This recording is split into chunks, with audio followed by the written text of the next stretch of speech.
Accedeix al web dels Jocs Esportius Escolars, jep.cat. A la pàgina principal, selecciona l'esport corresponent. En aquest cas, posem l'exemple de Challenge Cross. Trobaràs tota la informació d'aquesta disciplina i per fer la inscripció hauràs de fer clic a Inscripcions. Accedeix a Playoff amb el teu usuari i paraula de pas.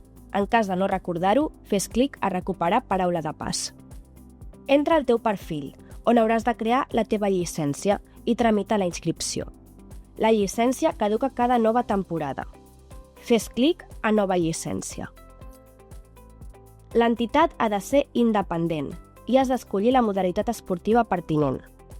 Selecciona la categoria i subcategoria que et surten per defecte, ja que són aquelles que corresponen per edat i sexe.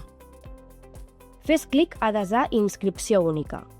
Selecciona l'activitat i jornada o jornades en les quals vols participar. En aquest cas, seleccionarem el Cross de Ciutat Vella. Fes clic a Pagar. Tornaràs a la pàgina inicial del perfil i a la part superior central apareixeran els pagaments pendents, la llicència i la inscripció a l'activitat. Per acabar de tramitar la inscripció, hauràs d'efectuar aquests pagaments fent clic a Pagar. En aquestes pàgines intermèdies, pots comprovar les dades del pagament i l'import que correspon. Fes clic a Pagar i a Continuar amb el pagament i se't redirigirà a la pàgina de pagament. A la pàgina d'inici veuràs que només falta pagar la inscripció i has de fer el mateix procés. Selecciona Pagar i Pagament online i continua amb el pagament. Una vegada hagis efectuat els dos pagaments pendents, ja tens la llicència i la inscripció a punt per participar a la competició.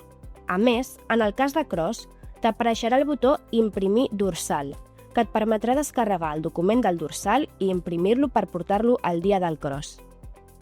En cas de voler-te inscriure a una activitat d'una altra modalitat esportiva, ho hauràs de fer mitjançant una nova llicència. En cas de voler-te inscriure a una nova jornada de Cross d'aquesta mateixa temporada, ho podràs fer a l'apartat Inscripcions, fent clic al botó Nova inscripció.